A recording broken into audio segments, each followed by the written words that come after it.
Now, to look at this topic, I recently spoke with João Pires, Executive Director at the Portuguese Water Partnership. Now, the Portuguese Water Partnership promotes the Portuguese water industry around the world. However, the reason I was talking to João was because he's an economist by training. He formerly worked for the Portuguese water regulator. But he's worked in the water sector, an industry dominated by engineers and scientists, for many years. And his passion for the topic of water affordability is infectious. So here he is sharing some of his thoughts. João, it is wonderful to connect with you. Thank you so much for taking the time to talk to us today. Now, with your glorious background of being an economist in a world where you're surrounded by engineers and scientists, I know you've got a particular perspective and viewpoint on whether water is too cheap or too expensive. And I'd love for us to pick at that for a few minutes and get the benefit of your expertise.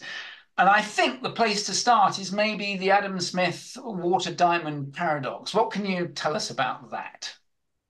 Oh, good morning, Piers. A pleasure to be here. And yes, I mean, that would be a good starting point because as a consumer and an economist, prior to being involved in the water sector, I always thought about water as the most mundane in utilities and not particularly expensive.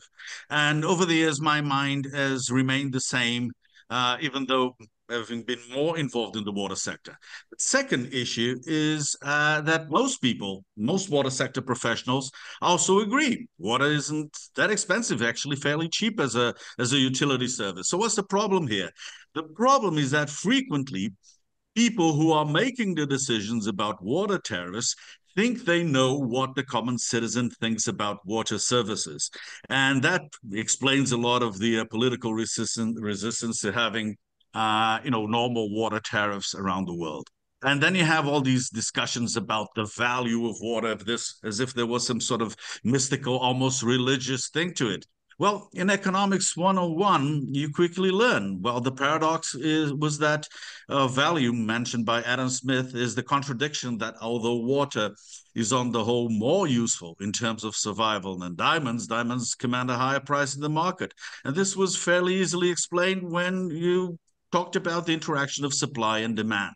So there is actually... Are you married? When you got married, did you suggest to your wife, I'm not going to give you a diamond ring, I'm going to give you a glass of water? How did that go down for you? It actually worked well. What I did, and I would recommend, is I went to Tiffany's and bought actually a very cheap ring. It was only $100, was a Paloma Picasso silver ring, but that package from Tiffany's did wonders for me. Excellent. Sorry, I interrupted. Right, the diamond. No.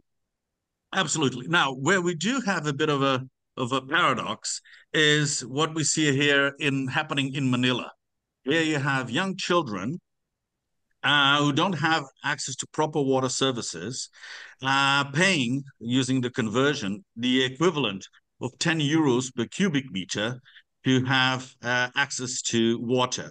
Now, the issue here is that the most affluent people in Manila, those that are connected customers, pay 40 times a lower price than is paid there. And just to give some perspective, what this little girl is paying there is 10 times the average tariff in Portugal. So you actually have this paradox of having the people with the least ability to afford water services actually being the ones who are actually paying the most for them. Which give you some additional context. When we look at the impact of these water supply and wastewater services on our own budget, here we're using the case of Portugal, which would be fairly representative of the situation in Europe. You have 1%. Fortunately, our wives are being able to spend more on hairdresser and barber services than on water supply services. Those of us who can, which is good. It's good for aesthetics. It's good for public happiness and health. Some of us still be able to spend more on tobacco and so forth and so forth. So actually, when you look at it from this perspective, it's also unanimous that these services don't represent. And I find finally, it incredible that Mhm. within the errors that there will be in this, that essentially the same amount spent on alcoholic beverages and hairdressing as is spent on water. That's an Absolutely, incredibly sobering fact, isn't it? absolutely.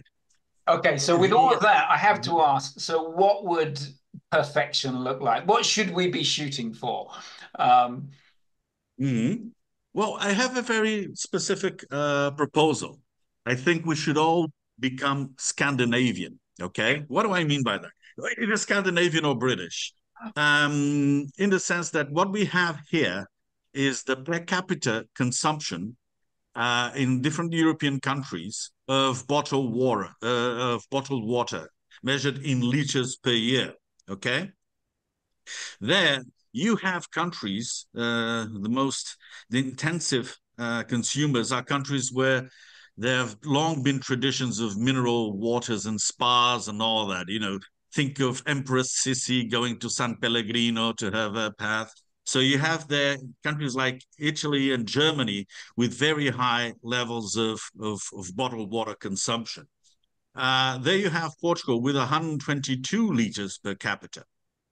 Now, if you look at Scandinavia, if you look at the UK, if you look at Ireland, you have actually very modest levels of bottled water consumption. Okay.